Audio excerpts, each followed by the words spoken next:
Hello friends, कैसे हैं आप लोग। फ्रेंड्स, मैं खुशबू पांडे आप लोग के सामने अभी बिहार शिक्षक भर्ती से संबंधित जो महत्वपूर्ण क्वेश्चन है बिहार स्पेशल का, उसको मैं लेकर आ रही हूँ। और ये आपका तीसरा सेशन है। इससे पहले मैं 2 वीडियो अपलोड कर दी हूँ। यदि आप लोग नहीं देखे हैं तो मैं इसके डिस्क्रिप्शन में इसका वीडियो, पिछले वाले वीडियो का लिंक डाल दूंगी, आप लोग वहां से देख लीजिएगा।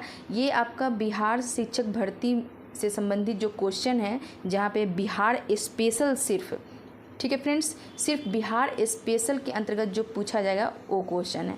तो आइए फ्रेंड्स, अब हम लोग इस क्वेश्चन को देखते हैं। तो फ्रेंड्स, सबसे पहले हम लोग जो देखते हैं क्वेश्चन, वो है आपका, मैं थोड़ा जूम कर देती हूँ, आप लोग को अच्छे से दिखेगा। ठीक है फ्रेंड्स, ओके। ये आपका जो है सबसे पहला क्वेश्चन है आपका कि बिहार के क्षेत्र में सिंचाई होती है किस नहर प्रणाली से। मतलब बिहार में किस नहर प्रणाली से सिंचाई होती है। या फिर ऐसे क्वेश्चन पूछ सकता है कि बिहार में सिंचाई का क्या माध्यम है। तो फ्रेंड्स, ये आपका हो गया त्रिवेणी नहर के अंतर्गत आपको बिहार में सिंचाई होती है। ठीक है फ्रेंड्स, नेक्स्ट क्वेश्चन देखते हैं कि भारत बैगन एवं इंजीनियरिंग कंपनी लिमिटेड कहाँ स्थित है। भारत बैगन एवं इंजीनियरिंग कंपनी लिमिटेड आपको कहाँ स्थित है। तो ये आपको मोकामा, ये आप याद रखिएगा, बैगन और इंजीनियरिंग कंपनी लिमिटेड। ये क्वेश्चन बहुत बार पूछा गया है। और फ्रेंड्स, ये भी मैं आपको बता दूं कि इसमें से अधिकतर क्वेश्चन आप देखने का प्रीवियस ईयर क्वेश्चन से लिया गया है कि किसी न किसी एग्जाम में वो रिपीटेड क्वेश्चन है। तो आप लोग इसको अच्छे से देखिएगा। ठीक है फ्रेंड्स, नेक्स्ट क्वेश्चन, बिहार में रेशम सिल्क वस्त्र उत्पादन केंद्र कहाँ है। तो ये आपका भागलपुर में है। मैं फिर से रिपीट कर देती हूँ, बिहार में रेशम सिल्क वस्त्र उत्पादन, ये आपका कहाँ है, भागलपुर में है। ठीक है, नेक्स्ट क्वेश्चन, बिहार के लिए सर्वाधिक प्राचीन साहित्यिक स्रोत, बिहार के लिए सर्वाधिक प्राचीन साहित्यिक स्रोत आपको अथर्ववेद में देखने को मिलेगा। ठीक है फ्रेंड्स, आप जानते हैं अथर्ववेद है जो वेद, आपका वेदों की संख्या कितनी है फ्रेंड्स। तो वेद आपका 4 हो गया। पहला हो गया ऋग्वेद, यजुर्वेद, सामवेद और उसके बाद अथर्ववेद। तो इसके अंतर्गत हम लोग देखते हैं आरण्यक का मतलब होता है जंगल, उपनिषद होता है, सामवेद, यहाँ पे एक और वेद के बारे में दिया गया है, सामवेद। ठीक है फ्रेंड्स, नेक्स्ट क्वेश्चन देखते हैं। नेक्स्ट आपका है कि नालंदा में स्थित बड़ा गांव, देखिए बड़ा गांव यानी कि महाविहार, देखिए बड़ा गांव जो आपका हुआ, ये नालंदा महाविहार को कहा जाता है। नालंदा महाविहार को बड़ा गांव का, इसका पता किसने लगाया था। तो ये आपका कनिंधम के द्वारा आपको पता लगाया गया था। ठीक है फ्रेंड्स, नेक्स्ट क्वेश्चन देख लेते हैं कि बिहार में लोकसभा सीटों की संख्या कितनी है। तो ये आपका हो गया 40। बिहार में जो है बिहार से लोकसभा सीटों की संख्या 40 है। उसके बाद नेक्स्ट क्वेश्चन देखते हैं, बिहार में विधानसभा सीट की संख्या कितनी है। बिहार में विधानसभा का 243 है। देखिए विधानसभा, इससे पहले मैं लोकसभा आपको बताई थी। ठीक है, बिहार के भागों में स्थित कौन सा महाजनपद गणतंत्र, देखिए ये एकदम आप लोग फ्रेंड्स याद रखिएगा। 1 मिनट फ्रेंड्स, याद रखिएगा आप लोग, गणतंत्र कौन सा गणतंत्र था। तो आप लोग यहाँ से ध्यान रखिएगा, ये जो गणतंत्र है आपका, ये वज्जी यानी कि वर्तमान में आपका वैशाली को वज्जी कहा जाता था। और वज्जी संघ किसके द्वारा स्थापना हुआ था। तो ये लिच्छवी के द्वारा हुआ था।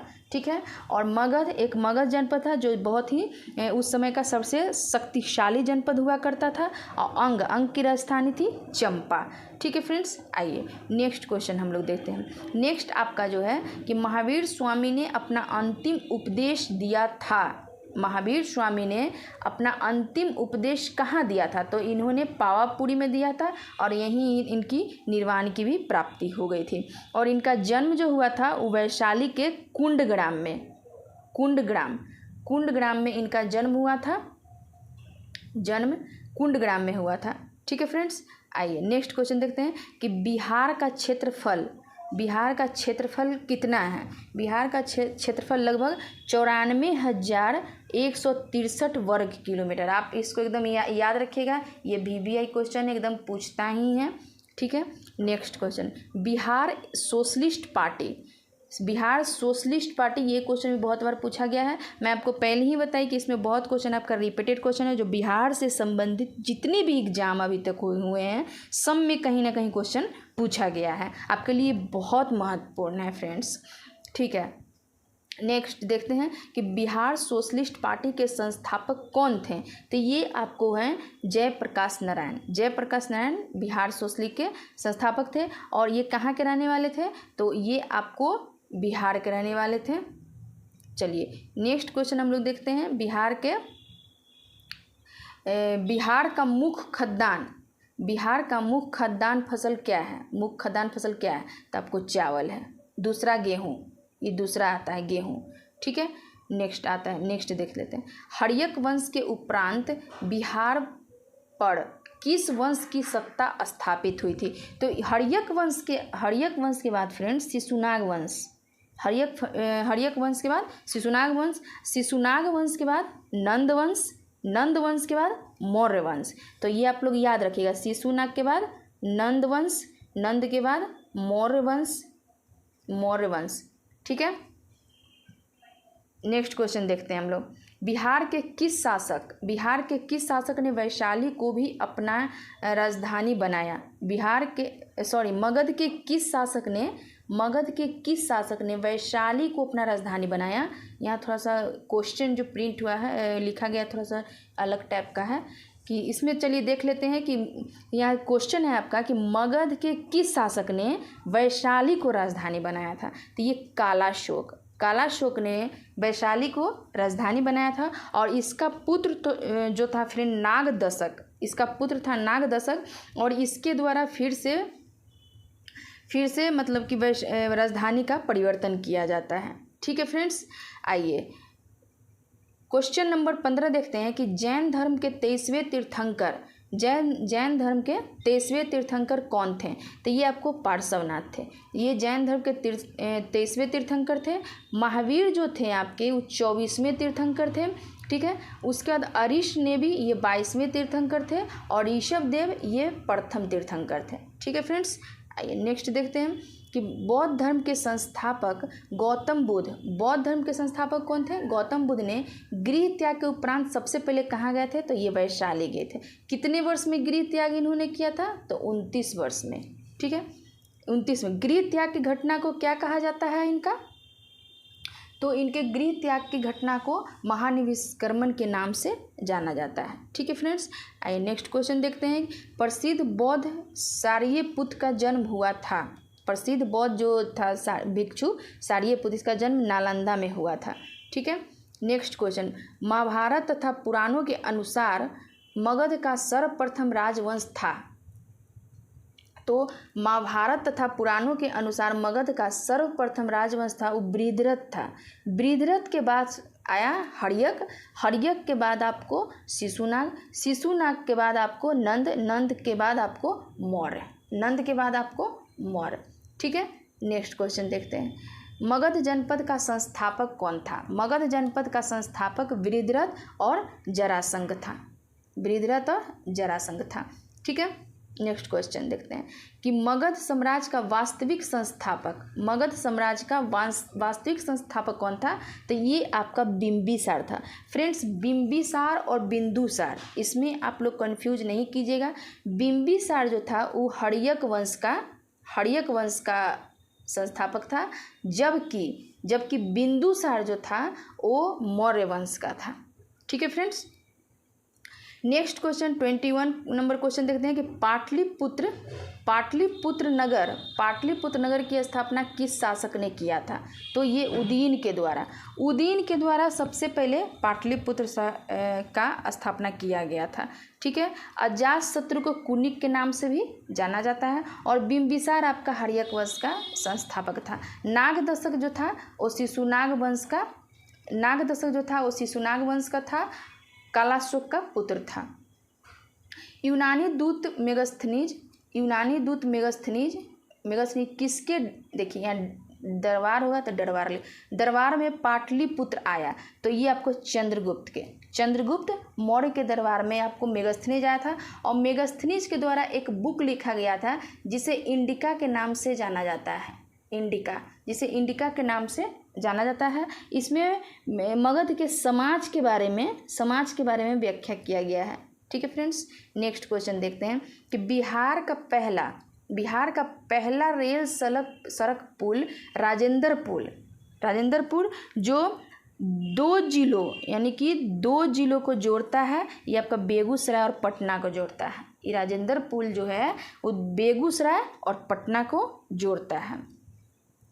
24 नंबर क्वेश्चन हम लोग देखते हैं कि मेगस्थनीज का पाटलिपुत्र आगमन कब हुआ था, तो 315 ईस्वी में। ठीक है फ्रेंड्स, 315 ईस्वी में। उसका नेक्स्ट क्वेश्चन देखिए,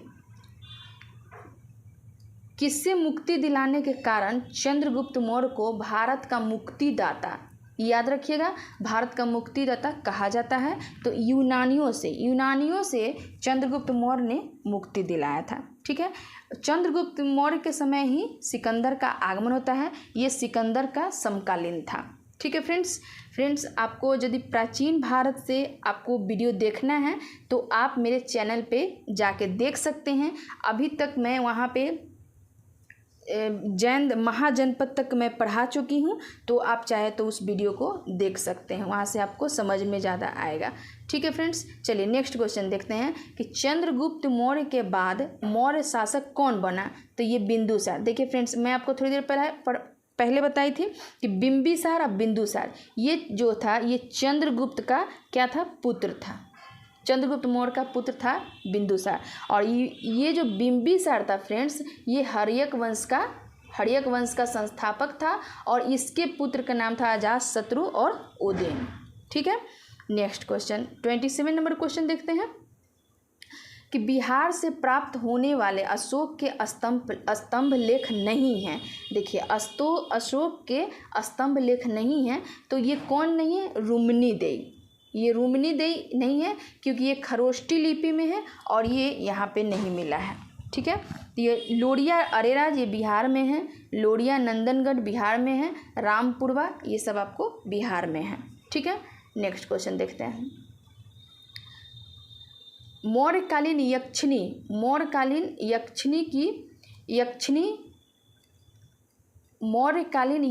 की मूर्ति कहाँ से प्राप्त हुई है। देखिए, मौर्यकालीन यक्षिणी की मूर्ति कहाँ से प्राप्त हुई है, तो ये आपको जो प्राप्त हुई है ये दीदारगंज पटना से प्राप्त हुई है। ठीक है, नेक्स्ट क्वेश्चन हम लोग देखते हैं कि पाटलिपुत्रा के नगर निर्माण तथा सुंदरता। देखिए, इसके नगर निर्माण और सुंदरता का वर्णन पाटलिपुत्रा का किसने किया था, मेगस्थनीज ने।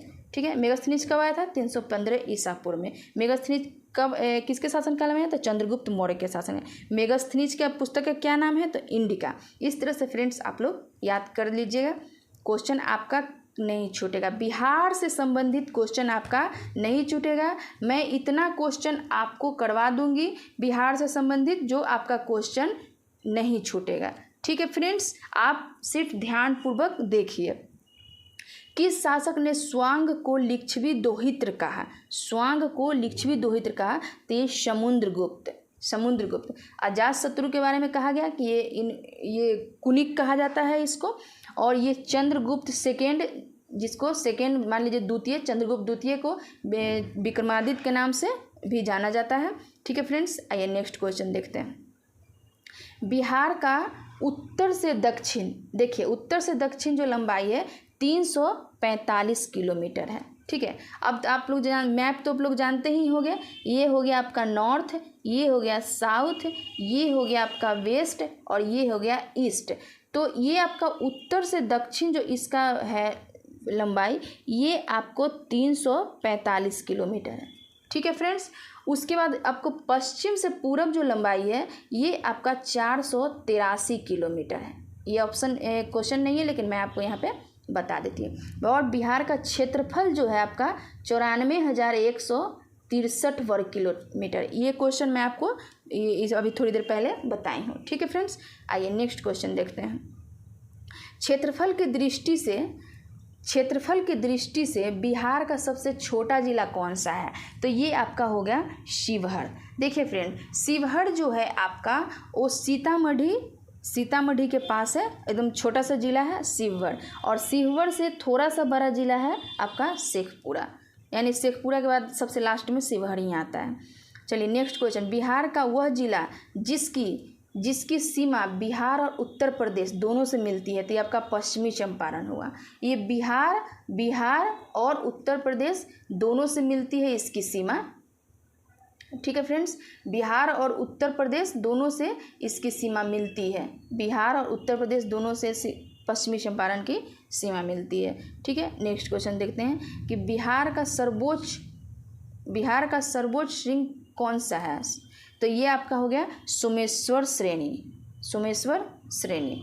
ठीक है, नेक्स्ट क्वेश्चन, बिहार में सर्वाधिक औसत वर्षा कहाँ होती है? सर्वाधिक औसत वर्षा कहाँ होती है? तो किशनगंज में होती है आपको। नेक्स्ट क्वेश्चन, बिहार के किस जिले में मत्स्य पालन कॉलेज को मंजूरी मिल गई है? तो ये आपका भी किशनगंज में हो जाएगा। ठीक है, गंगा नदी बिहार में कितनी लंबाई है? गंगा नदी का बिहार में कितना लंबाई है? तो 425 किलोमीटर। और गंगा नदी बिहार में कहाँ प्रवेश करती है? तो चौसा, बक्सर के निकट चौसा एक स्थान है, वहाँ पे प्रवेश करती है। ठीक है, उसके बाद बिहार में गंगा के उत्तरी सहायक नदियों में सबसे लंबी सहायक नदी कौन सी है? तो आपको कोसी हो जाएगी। कोसी जो है वो सबसे लंबी सहायक नदी है। ठीक है फ्रेंड्स, पुनपुन नदी बिहार के किस स्थान पर गंगा में मिलती है? तो ये फतुआ के पास मिलती है। ये सब दक्षिण बिहार की नदी है। ये आपका जो हो गया वो दक्षिण बिहार का नदी हो गया। और कोसी जो हो गया आपका वो उत्तर बिहार का नदी हो गया। ठीक है फ्रेंड्स, आइए नेक्स्ट क्वेश्चन देखते हैं। पालकालीन चित्रकला, देखिए पालकालीन चित्रकला भित्ति चित्र रूप कहाँ से प्राप्त होता है? तो ये नालंदा से प्राप्त हुआ है।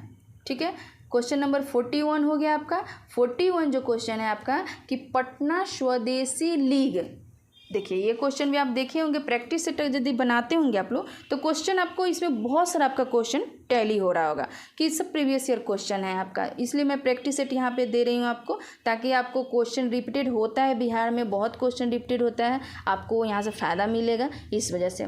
ठीक है फ्रेंड्स, पटना स्वदेशी लीग की स्थापना कब हुई थी? तो ये आपका 1930 में हुई थी। ठीक है, नेक्स्ट क्वेश्चन, श्री मुरली मनोहर प्रसाद संपादक थे सर्च लाइट के संपादक थे। ठीक है, नेक्स्ट क्वेश्चन 43 देखते हैं। मिथिला के कर्नाट शासकों की राजधानी, देखिए इससे तो क्वेश्चन एकदम बनता ही है बिहार के, बीपीएससी में तो बहुत सारा क्वेश्चन पूछ देता है, बीपीएससी में बिहार के कर्नाट वंश से कोई ना कोई क्वेश्चन पूछ ही देता है। तो देख लीजिए कि मिथिला के कर्नाट शासकों की राजधानी थी सिमरावगढ़। ठीक है फ्रेंड्स, आइए, महमूद लोदी को विस्थापित कर बाबर ने किसे बिहार का प्रशासक नियुक्त किया? तो ये आपको जलाल खां। महमूद लोदी को विस्थापित कर बाबर ने किसे बिहार का प्रशासक नियुक्त किया? तो जलाल खां को। ठीक है फ्रेंड्स, आइए 45 नंबर क्वेश्चन अब हम लोग देखते हैं। 45 नंबर क्वेश्चन देखते हैं, इसके अंतर्गत बिहार का मुजफ्फरपुर, देखिए शहर किस नदी के किनारे बसा हुआ है? तो बूढ़ी गंडक। और बिहार के मुजफ्फरपुर किस चीज़ के लिए फेमस है? तो लीची के लिए फेमस है। ठीक, कोसी नदी आपको उत्तर बिहार की नदी है। कोसी नदी के बारे में ये कहा जाता है कि इसे उत्तर बिहार के शोक के नाम से भी जाना जाता है, क्योंकि इसी की वजह से उत्तर बिहार में बाढ़ आती है। नेक्स्ट क्वेश्चन, फाल्गु नदी के किनारे कौन सा पर्यटक स्थल स्थित है? तो ये आपको हो गया गया, क्योंकि यहाँ पे पितृपक्ष मेला लगता है। फिर उसके बाद आपका राजगीर हो गया, वैशाली हो गया, पावापुरी हो गया, ये सब आपका बिहार का टूरिस्ट प्लेस है। ठीक है फ्रेंड्स, चलिए सूर्यवंश की स्थापना की थी। सूर्यवंश की स्थापना किसने की थी? तो शेरशाह के द्वारा सूर्यवंश का स्थापना हुआ था। ठीक है, शेरशाह, और शेरशाह का मकबरा कहाँ है? तो वो आपका सासाराम में है। बिहार को सर्वप्रथम अपने साम्राज्य में मिलाने वाला मुगल शासक था। बिहार को सबसे पहले अकबर के द्वारा मिलाया गया था। ठीक है फ्रेंड्स, चलिए 49 नंबर क्वेश्चन देखते हैं कि प्लासी के युद्ध 1757 में हुआ था। इसके उपरांत बिहार का उपनवाब कौन बना था? तो ये आपका मीरन आपका बना था बिहार का। और बंगाल का कौन बना था? तो बंगाल का मीर जाफर।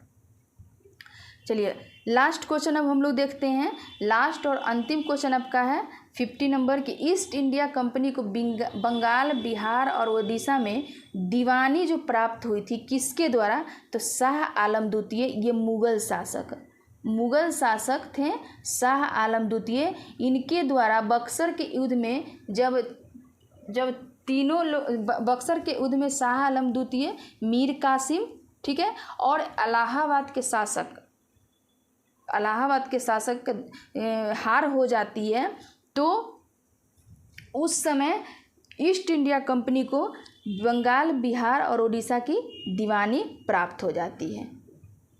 किस युद्ध में? बक्सर के युद्ध में। कब हुआ था? 1964 में। ठीक है फ्रेंड्स, तो इस तरह से फ्रेंड्स आप लोग आपका 50 क्वेश्चन आपका कंप्लीट हुआ। मैं पिछले वीडियो में भी आपको 50 क्वेश्चन दी थी। आप यदि नहीं देखे हैं तो आप उस वीडियो को जाके देख सकते हैं मेरे चैनल पे, या फिर मैं लिंक डाल दूंगी, वहाँ से भी आप देख सकते हैं। फ्रेंड्स बिहार स्पेशल से संबंधित सारे यहाँ पे महत्वपूर्ण क्वेश्चन आपको दिए जा रहे हैं। आप इसे बखूबी बहुत अच्छे ढंग से इसका रिविज़न कीजिएगा, आपको बहुत फ़ायदा मिलेगा एग्ज़ाम में। ठीक है फ्रेंड्स, फिर मैं 50 क्वेश्चन के साथ अगले वीडियो में आऊँगी।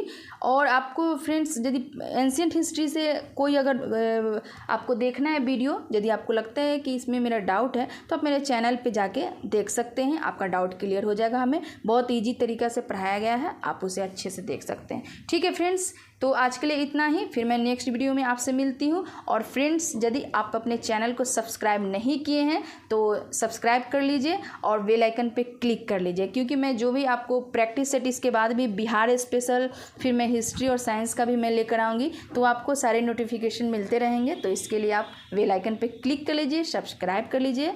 ठीक है फ्रेंड्स, तब तक के लिए धन्यवाद। Thank you very much. Okay, जय हिंद।